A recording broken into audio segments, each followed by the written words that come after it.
श्लोक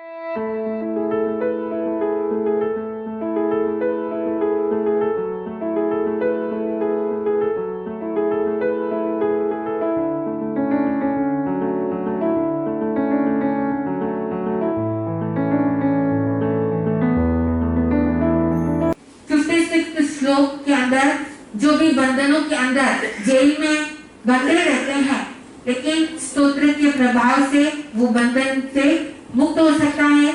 ये तो आपने प्रारंभिक में सुना ही था। In starting you have learned about Acharya Manatun कैसे वो बंधनों से मुक्त हुए थे इसी स्तोत्र के प्रभाव से। और 47वां श्लोक, जिसमें किसी भी प्रकार का कोई भी भय तो कभी भी किसी समय उत्पन्न हो सकता है। अभी अचानक यहाँ पर सर्प आया तो क्या होगा? भयभीत हो जाते हैं। करंट चला गया, अंधेरा 1 सेकंड के लिए होगा, भयभीत हो जाते हैं। और किसी एक से एक जैसा भय नहीं है, हर एक को अलग अलग भय होता है। किसी को किसी चीज का भय तो किसी को किसी चीज का भय, किसी को लोगों के सामने आने से भय होता है तो किसी को अकेले रहने में भय होता है, किसी को ऊपर से देखने से नीचे वहां पर भयभीत होते हैं, तो कोई आवाजों से भयभीत हो जाता है, तो कोई जो स्टूडेंट होते हैं तो एग्जाम से भयभीत हो जाते हैं। कोई भी प्रकार का भय हो, किसी भी प्रकार का भय हो, ये श्लोक जो 47वां श्लोक है, इसका अगर पठन पाठन करते हैं, साधना करते हैं, तो 47वां श्लोक के प्रभाव से व्यक्ति निर्भय हो जाता है, उसका सारा भय मुक्त हो जाता है। क्योंकि भय जब लगता है और उस समय अगर कोई हाथ पकड़ने वाला और ये कह देता है कि तुम डरो मत, तुम्हारा कुछ नहीं होगा, फिर क्या आप डरोगे? उसके बाद आप नहीं डरोगे, क्योंकि उस समय आपको विश्वास हो गया कि मेरे ऊपर, मेरे साथ में कोई है। जैसे अगर आपको विश्वास हो कि प्रभु हमेशा मेरे साथ है, अरिहंत, सिद्ध, साधु और जैन धर्म, इनका शरण मेरे पास है, तो कभी भी व्यक्ति भयभीत नहीं होता है। तो इसी श्लोक से जो भी भय होते हैं वो सारे भय भी दूर हो जाते हैं।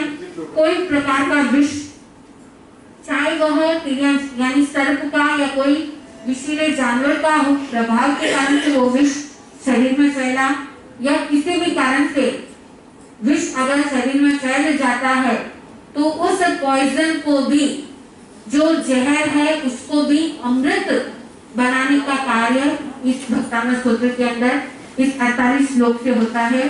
तो ऐसा ये 41वां श्लोक, जिसके प्रभाव से ऐसे उदाहरण आता है।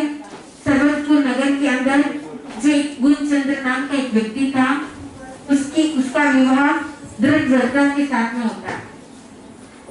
जब उसकी शादी होती है, वह तो धर्म को मानती थी, लेकिन गुणचंद्र धर्म को नहीं मानता था। तो उस समय वह दृढ़व्रता, वह उसकी परीक्षा के लिए उसकी जो सास थी और उसका पति था, वो क्या करता है, एक सर्प को मंगाता है और सर्प मंगाकर एक कुंभ के अंदर रख देता है और अपनी पत्नी से कहता है कि ये कुंभ लेके आओ, उसमें एक फूलों का हार है। और वह जब जाती है, खोलती है, तो उसको तो फूलों का हार ही मिलता है और वो लाकर सीधा अपने पति के गले में डालती है। जैसे वो पति के गले में डालती है, ये कहती है कि ये हार कितना सुंदर है, तो वो सर्प का रूप ले लेता है और उस समय वो सर्प उसको पति को डंक मार देता है और वो बेहोश हो जाता है। इधर जो वह दृढ़व्रता थी, उसको पता चला अब उसके ऊपर ये इल्जाम आ जाएगा, तो राजा को के सामने उसको कहती है कि मैंने ऐसा कुछ भी नहीं किया, और अगर वास्तव में मैं अपने पति को मारना चाहती हूँ, अगर यही बात है, मेरे ऊपर ऐसा झूठा कलंक आता है, तो ये सर्प मैं अपने गले में डालकर मैं भी एक यहीं पर अपने प्राण का अंत करूंगी। लेकिन जैसे ही वो अपने गले में डालती है, वो वापस फूलों का हार हो जाता है। तो उस समय पता चलता है कि ये निर्दोष है और वह ये श्लोक का 41वां श्लोक का वह पाठन करती है, जिससे उसके पति के शरीर में जो विष चला गया था, वह विष भी दूर हो जाता है। तो ऐसे 90 श्लोक के द्वारा कोई भी भूत प्रेत की बाधा होती है, वह दूर हो जाती है।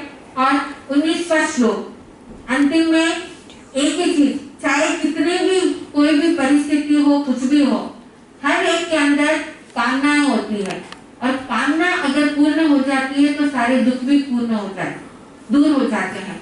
तो ये मनोकामना, मनोवांछित फलदायक, सारी मनोकामना को पूर्ण करने वाला ये भक्तांग स्तोत्र, इससे हर तरह की मनोकामना पूर्ण होती है, चाहे भौतिक हो या आध्यात्मिक हो।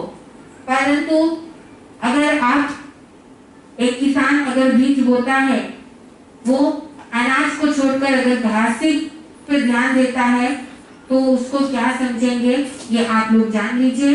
तो ये भक्तांग स्तोत्र, जिसके एक एक श्लोक के अंदर मंत्र और सार छुपा है, तो इस तरह से भक्ति के अंदर बहुत शक्ति है और यह शक्ति जब जागृत होती है, जब आपके भीतर में समर्पणता के भाव हो, श्रद्धा के भाव हो, वहां पर सच्चा डिवोशन होता है, तो वह भक्ति परिपूर्ण होकर वो आपको फल प्रदान करती है। ऐसे आगम के अंदर भी उल्लेख मिलता है, जहाँ पर सर्वस्वी मंगला स्तुति करते हैं तो ज्ञान, दर्शन, चरित्र रूपी बोधि लाभ की प्राप्ति होती है।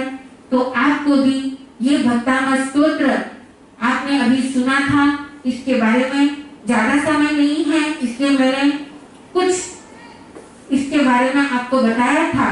लेकिन ऐसे कहते हैं कि भगवान की कितनी भी प्रशंसा करो, उसके लिए शब्द कम पड़ जाते हैं, डिक्शनरी के सारे वर्ड्स भी कम हो जाते हैं।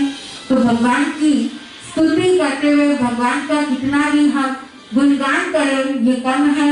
आचार्य मानतुंग भी यही कहते हैं कि मैंने बहुत कोशिश की कि मैं आपकी स्तुति करूं, पर मैं अल्प बुद्धि वाला आपका कितना स्तुति कर सकता हूं।